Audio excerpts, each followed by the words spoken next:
Adik-adik, sebentar lagi ibadah gereja anak Basecamp Junior akan dimulai. Ayo kita bersama-sama memuji dan menari untuk Tuhan.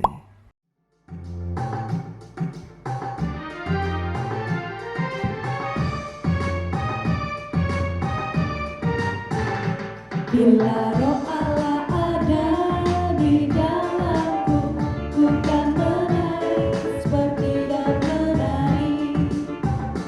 Bila roh Allah ada di dalamku, ku kan menari seperti dan menari.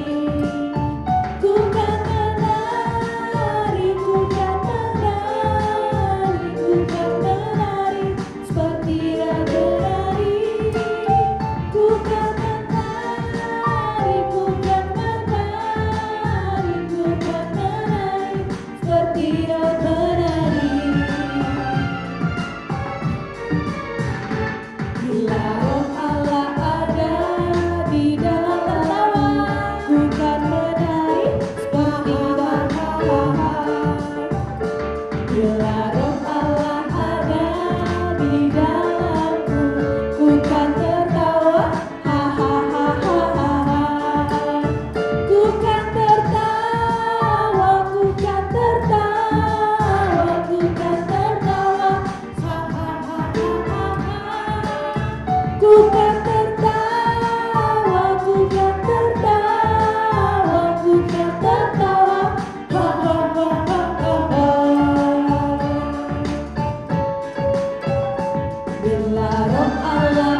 Bila roh Allah ada di dalam, mari melompat. Ku kan melompat seperti dan melompat. Ku kan melompat, ku kan melompat, ku kan melompat seperti dan melompat. Ku kan melompat, ku kan melompat, ku kan melompat seperti dan melompat.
Adik-adik, sebentar lagi kita akan mendengarkan firman Tuhan.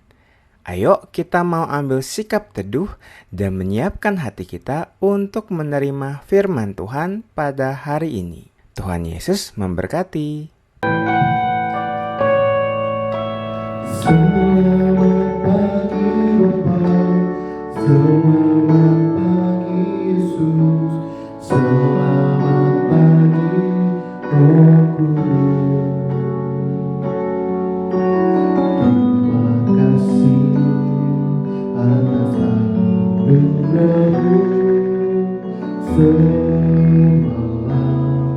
telah berlalu. Ku memuji, ku bersyukur, muliakan nama-Mu. Allah Bapa, Putra, Roh Kudus, terima kasih.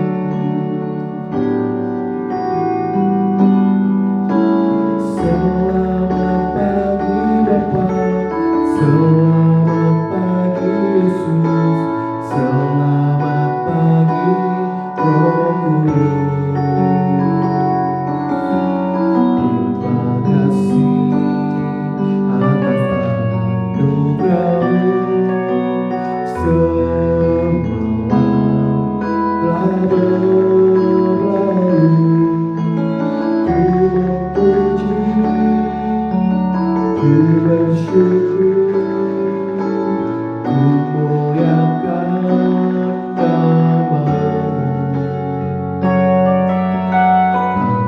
Roh Kudus, terima kasih. Allah Bapa, Putra, Roh Kudus, terima kasih.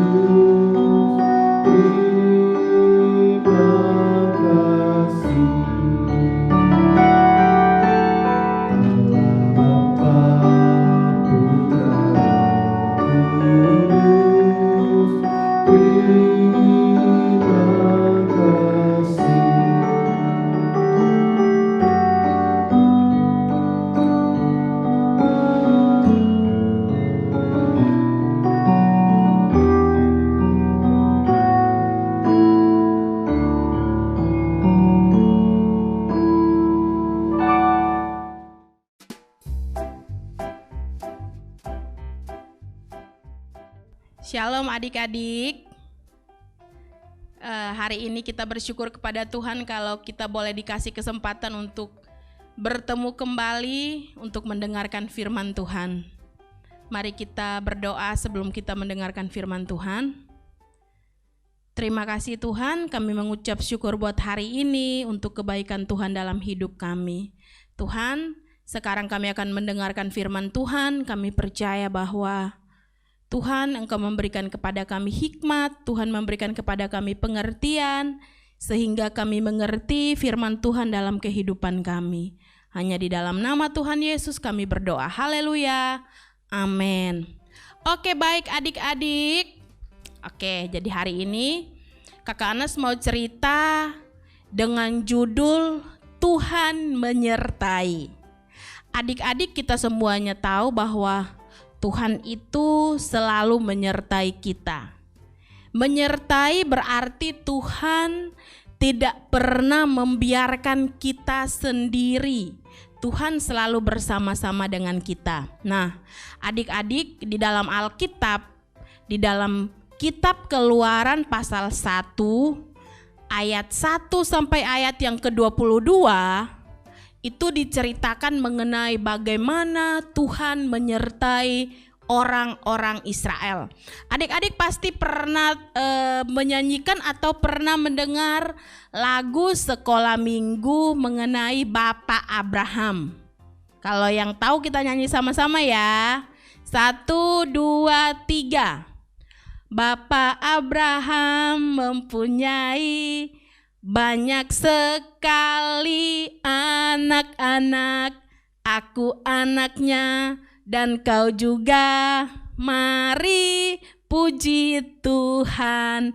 Bapak Abraham mempunyai banyak sekali anak-anak, aku anaknya dan kau juga. Mari puji Tuhan. Oke. Jadi secara iman kita ini adalah anak-anaknya Bapak Abraham.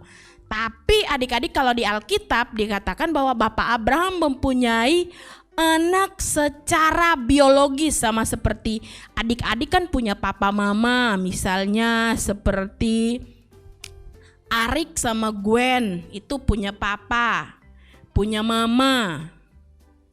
Dan adik-adik semua punya orang tua, itu namanya orang tua secara biologis. Nah, Bapak Abraham ini juga punya anak, punya dua ya. Yang pertama namanya Ismail, yang kedua namanya Ishak. Tapi yang mewarisi janji Allah adalah yang bernama Ishak. Nah, Ishak ini punya dua orang anak kembar. Yang pertama namanya Esau, yang kedua namanya Yakub. Lalu Alkitab menceritakan bahwa si Bapak Yakub ini punya 12 anak. Nanti adik-adik bisa baca di dalam Alkitab, di dalam kitab Kejadian, di mana menceritakan tentang 12 anak Yakub. Salah satunya bernama Yusuf. Nah, si Yusuf ini dia tinggal di Mesir. Dan bukan hanya tinggal, tapi Yusuf ini menjadi orang yang terkenal. Wah, kalau sekarang mungkin Yusuf ini bisa setingkat seorang menteri. Dia pernah menjadi pemimpin di Mesir. Dia itu jadi pemimpin untuk mengatur orang-orang Mesir. Nah, itu adalah Yusuf. Kemudian si Bapak Yusuf ini karena dia punya saudara-saudara, punya ayah yang masih tinggal jauh dengan dia, sehingga akhirnya ketika dia jadi pemimpin, dia itu membawa orang tuanya, membawa si Bapak Yakub beserta saudara-saudaranya untuk pindah ke Mesir. Ketika mereka pindah, jumlah mereka adalah 70 orang, 70 jiwa ketika mereka pindah ke Mesir. Lalu di Mesir mereka itu beranak cucu dan mereka bertambah banyak. Singkat cerita, si Bapak Yusuf ini sudah meninggal. Dia meninggal dan berpuluh-puluh tahun, bahkan ketika orang-orang Israel udah semakin banyak jumlahnya, lalu muncullah seorang pemimpin di Mesir yang lupa sama si Yusuf ini. Dia bilang, siapa sih Yusuf? Saya nggak ingat tuh Yusuf kalau dia pernah jadi pemimpin di Mesir. Lalu dia ketika melihat orang-orang Israel semakin banyak jumlahnya, dia mulai ketakutan. Dia bilang, ini orang-orang Israel ini semakin banyak jumlahnya nih.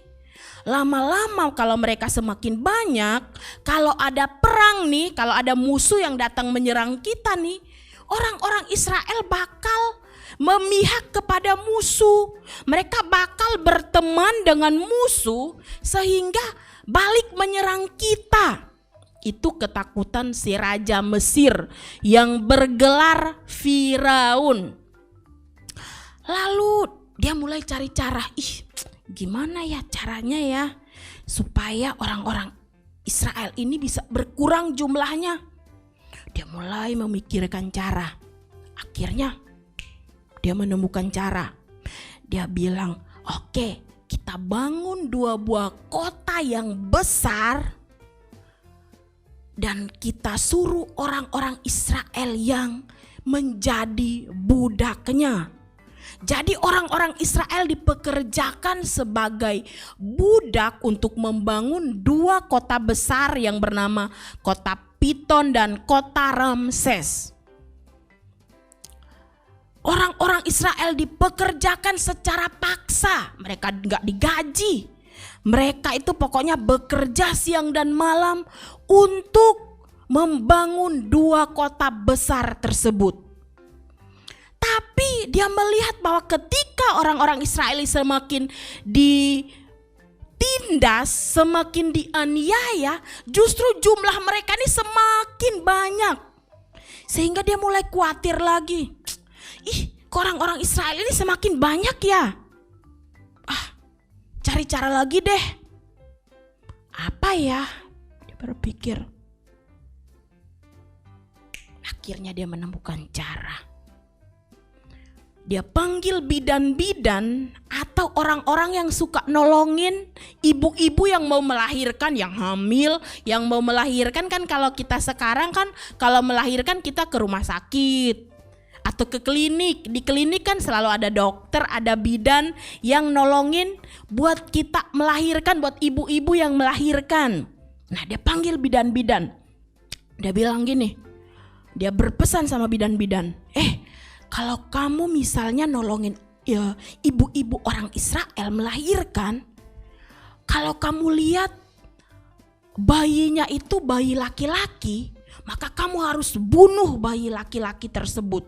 Jadi sebelum bayi itu keluar, kamu sudah harus membunuh bayi itu. Wah, si bidan-bidan itu kan kaget dong. Secara bidan-bidan ini bidan-bidan yang takut akan Tuhan. Mereka tidak mau berbuat jahat. Sehingga ketika dia berpesan sama bidan-bidan, oke, bidan-bidan dengerin.